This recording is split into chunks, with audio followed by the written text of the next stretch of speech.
Hello friends, आज से हम सर्जरी स्टार्ट करने वाले हैं। उसमें से पहला टॉपिक हेमोरेज आज से लेंगे। तो हेमोरेज क्या होता है आज हम सब कुछ देखेंगे। हेमोरेज टॉपिक एग्ज़ाम के लिए और जो क्लिनिकली देखा जाए तो बहुत इंपॉर्टेंट है। एग्ज़ाम में हमें 10 मार्क्स को पूछा जाता है। तो डेफिनेशन, क्लासिफिकेशन, पैथोफिजियोलॉजी, मैनेजमेंट इस फॉर्मेट में हमें एग्ज़ाम में लिखना चाहिए। तो आज के लेक्चर में हम क्या देखेंगे, डेफिनेशन और क्लासिफिकेशन। तो डेफिनेशन क्या है हेमोरेज की। Haemorrhage is a bleeding as abnormal flow of blood. Haemorrhage can be external and internal. Haemorrhage क्या है, एक एबनॉर्मल फ्लो है ब्लड का। इसकी वजह से जो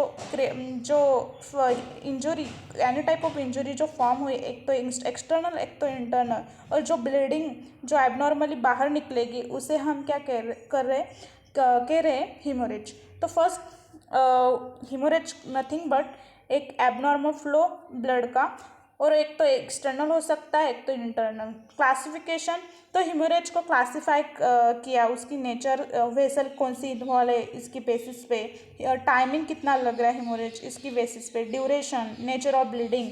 तो first nature of blood vessel involved, then second timing of hemorrhage and duration of hemorrhage, then nature of bleeding।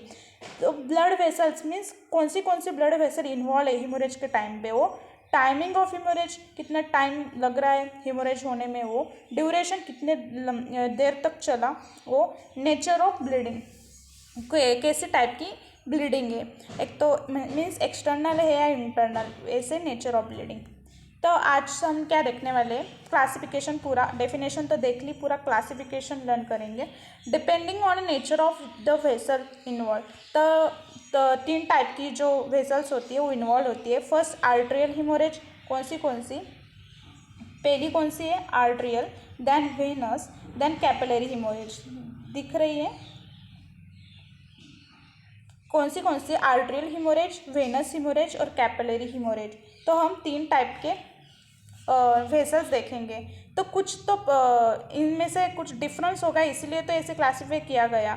Arterial means arterial जो ब्लड दिखाई देगा हमें हिमोरेज में, वो कैसा ब्राइट रेड इन कलर दिखाई देगा, और पल्सेशन हमें इसमें फील होगी और इजीली कंट्रोल कर सकते हैं किसको, आर्ट्रियल हिमोरेज को।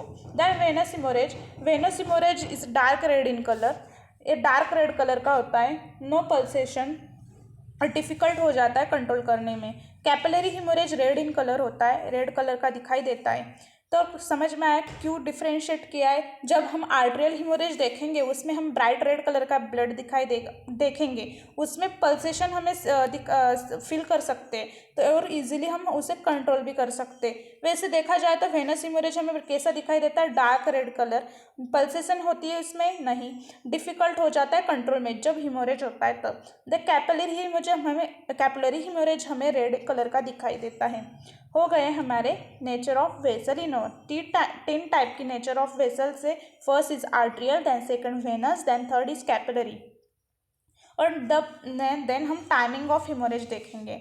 तो टाइमिंग, कितना टाइम लगा हिमोरेज को। First is a primary haemorrhage, then reactionary haemorrhage, then third is a secondary haemorrhage.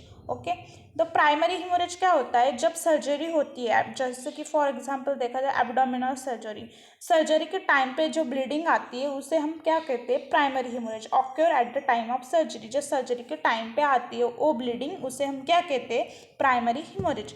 Then reactionary haemorrhage, वैसे ये तो कुछ डिफ़िकल्ट नहीं है। रिएक्शनरी कैसे, जो हमारी सर्जरी हो गई, सर्जरी के बाद 6 to 12 आवर्स आफ्टर, उसके बाद बंदे ने मीन्स पेशेंट ने स्नीजिंग की, कफिंग की, इसकी वजह से रिएक्शन हो गया और क्या ब्लीडिंग आने लगी। एग्जाम्पल उसका सुपीरियर थायराइड आर्टरी, ये ब्लीड करने लगती है जब सर्जरी हो गई। हमारी थायराइड जो रहती है उसकी सर्जरी के बाद 6 to 12 आवर्स कुछ केसेस में हमें हिमोरेज दिखाई देता है, reactionary haemorrhage. Then third is secondary haemorrhage. Secondary haemorrhage कैसा, जब सर्जरी हो गई, 5 to 7 डेज हो गए सर्जरी करके, और इन्फेक्शन फॉर्म हो गया, जो हमने सर्जरी की इन्फेक्शन फॉर्म हुआ, सूचर वो इन्फेक्शन क्या कुछ खाने लगे और जो ब्लीडिंग आने लगी, हमें उसे क्या बोलने लगे, सेकेंडरी हिमोरेज। सेकेंडरी हिमोरेज का फॉर्म होता है 5 to 7 डेज आफ्टर। देन ये क्या हो गया, ए होगा timing of haemorrhage, okay. Then हम देख रहे हैं ड्यूरेशन ऑफ हिमोरेज, तो कितना ड्यूरेशन लगा हिमोरेज को। फर्स्ट हम देख रहे हैं एक्यूट, ओके, एक्यूट। देन हम देख रहे हैं क्रोनिक, क्रोनिक ऊपर चला गया, दिख नहीं रहा है, सॉरी, ओके।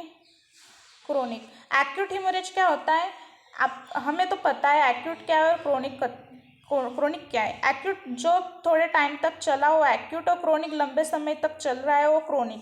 तो एक्यूट हिमोरेज इसोफेजियल वेराइसिस एक बेस्ट एग्जांपल है एक्यूट हिमोरेज का। देन सेकेंड हम देख रहे हैं chronic haemorrhage, okay. Chronic haemorrhage कब फॉर्म होता है, जब लेंथी टाइम चलता है तब, जैसे कि फॉर एग्जांपल हेमोरॉइड्स हो गए, बहुत लॉन्ग टाइम चलते हैं, पाइल्स हो गए, क्रोनिक ड्यूडेनल अल्सर जो अंदर से, तो हम इसे इंटरनल भी कह सकते हैं। Then depending on the nature of bleeding, एक तो external haemorrhoids, external haemorrhage, sorry, then internal haemorrhage, ऐसे दो टाइप के। एक्सटर्नल जो इपिटैक्सिस एग्जांपल है, इपिटैक्सिस जो नोज से जो ब्लीडिंग आती है उसे हम इपिटैक्सिस कहते हैं, एक्सटर्नल हिमोरेज हो गया। इंटरनल हिमोरेज जो स्प्लेनिक रप्चर हो गया, जब अंदर से जो ब्लीडिंग आती है उसे हम क्या बोलते हैं, इंटरनल हिमोरेज, ओके। तो आज हमने पूरा क्लासिफिकेशन और डेफिनेशन कवर की। क्लासिफिकेशन कौन से, ब्लड वेसल इन्वॉल्व है, कौन सा टाइमिंग है, ड्यूरेशन है, नेचर ऑफ ब्लीडिंग है, ओके। तो आज पूरा हमने डेफिनेशन क्लासिफिकेशन पूरा कवर किया। कल हम पैथोफिजियोलॉजी और मैनेजमेंट देखेंगे, ओके। Thank you.